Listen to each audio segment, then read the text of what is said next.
ఏపీలో సన్నబియ్యంతో మధ్యాహ్న భోజన పథకం అమలు చేయబోతున్నట్లు మంత్రి నాదెండ్ల మనోహర్ కీలక ప్రకటన చేశారు. అవనిగడ్డ నియోజకవర్గం కొడాలిలో నిర్వహించిన కార్యక్రమంలో ఈ ప్రకటన చేశారు. ఈ నెల 12 నుంచి రాష్ట్రంలోని 41,000 ప్రభుత్వ పాఠశాలలు, 4,000 సంక్షేమ హాస్టళ్లలో 3.5 లక్షల టన్నుల సన్నబియ్యం సరఫరా చేస్తామన్నారు. ఏ రైతు అయితే బియ్యం పండించారో ఆ రైతు చేతుల మీదుగానే పాఠశాలలు, హాస్టళ్లకు బియ్యం పంపిణీ చేసేలా ఏర్పాట్లు చేస్తున్నట్లు వెల్లడించారు మంత్రి. రాష్ట్రాన్ని వైసీపీ అప్పుల్లో ముంచేసిందని విమర్శించారు ఆయన.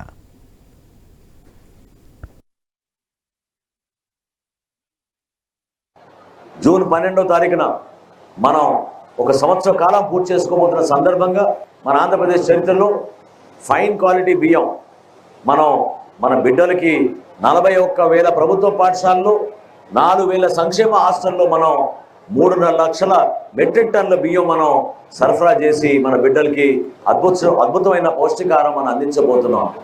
ఆ కార్యక్రమంలో ఇంకో గొప్ప విషయం ఏంటంటే, ఏ రైతు అయితే కష్టపడి పండించారో, ఏ పొలం నుంచి అయితే మేము ఆ ధాన్యం సేకరించామో దానికి ఒక కోడ్ పెట్టి ఆ రైతుని ఆహ్వానించి ఆ రోజు ఆ పాఠశాలలో ఆ రైతు చేతుల మీదుగా ఆ బియ్యాన్ని మన బిడ్డలకి మధ్యాహ్న భోజనం పథకం ద్వారా అందించడానికి ఒక అద్భుతమైన కార్యక్రమం రాష్ట్ర వ్యాప్తంగా తీసుకొస్తున్నాం.